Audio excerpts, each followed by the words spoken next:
j'aimerais avoir votre avis aussi par rapport aux médias. Est-ce que le fait que les médias ne fassent pas leur boulot correctement aujourd'hui, pour vous c'est une découverte? Quel est votre point de vue sur les médias en général, presse écrite, radio, télé? Et est-ce que vous avez le sentiment que c'est un problème ancien, récent? Je pense que c'est un problème ancien, mais on l'avait pas bien. Moi, je l'avais pas bien assimilé, et là, je l'assimile et je regarde plus aucun média télévisé d'ailleurs.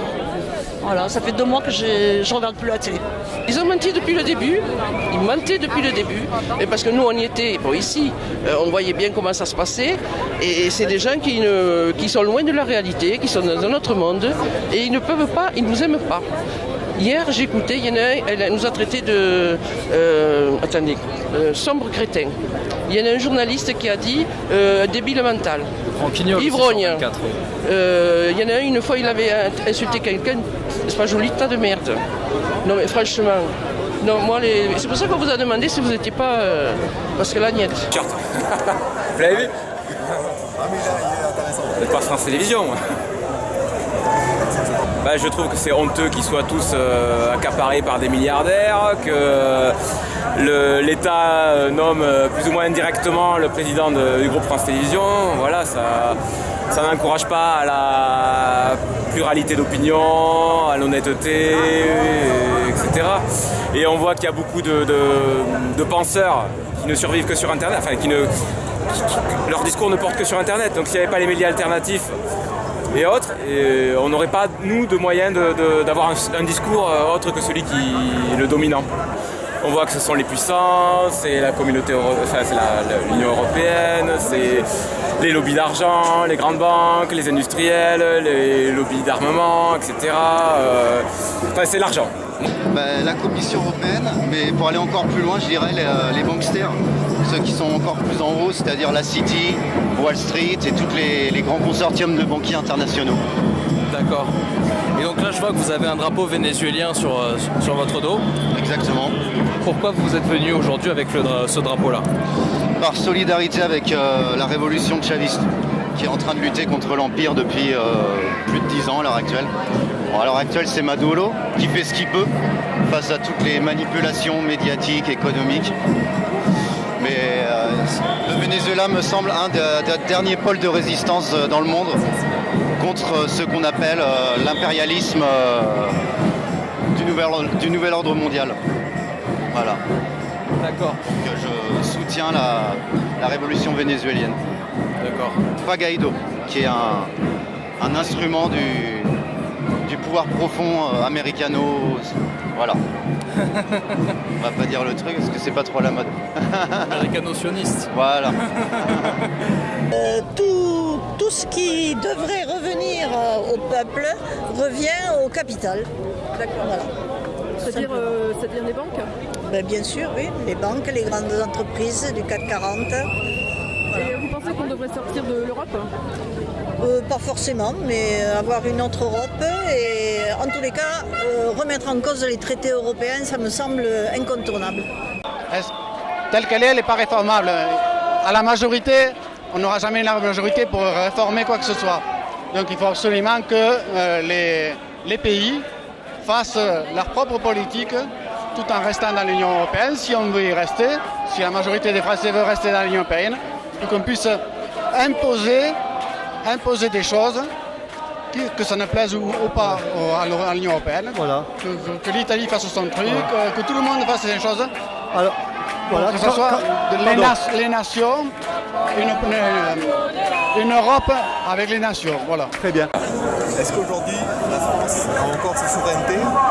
Ah bah non, elle est totalement soumise à l'argent et à l'UE, si ce n'est, c'est peut-être la même chose en plus, puisque l'UE, il y a plein d'articles qui nous montrent qu'elle est infestée de lobbies, il y a, le président de la BCE, c'est un ancien de Goldman Sachs, etc. je crois, ou une grande banque en tout cas, c'est sûr.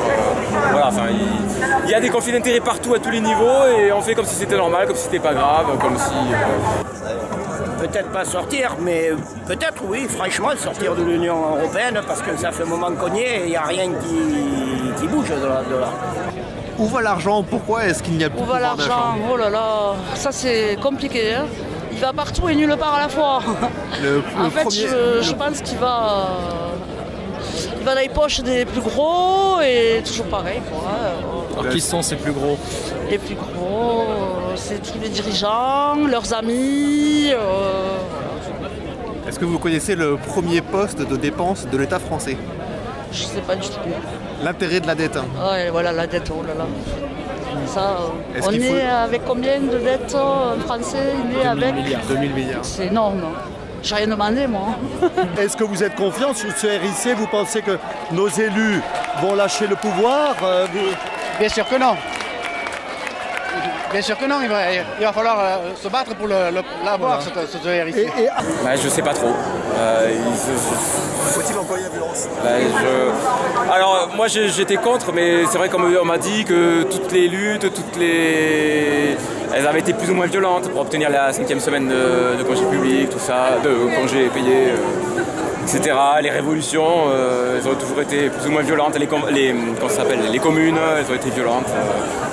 Est-ce que c'est pas le nom de Macron qui entraîne la violence? Je sais pas quoi répondre. J'aimerais que non, mais j'ai l'impression que si. Voilà. Parmi toutes les raisons qu'il y a d'être ici aujourd'hui, parmi les Gilets jaunes, est-ce qu'il y en a une qui ressort particulièrement pour vous? Et moi, il y a le climat là aussi aujourd'hui, n'oublie pas. Pour moi, urgence écologique et sociale, ça va ensemble. Alors, pourquoi ça va ensemble? Est-ce que vous pouvez développer? C'est difficile, parce que je sais pas trop. On va parler avec vos mots à vous. Ouais, oui, mais j'essaie de dire des choses qui tiennent la route. Tu me filmes tout le temps là? Oui.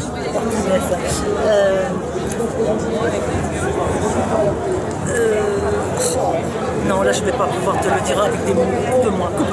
Moi je suis retraité, j'ai travaillé tout le temps, j'ai une petite retraite, je ne me plains pas, il y a pire.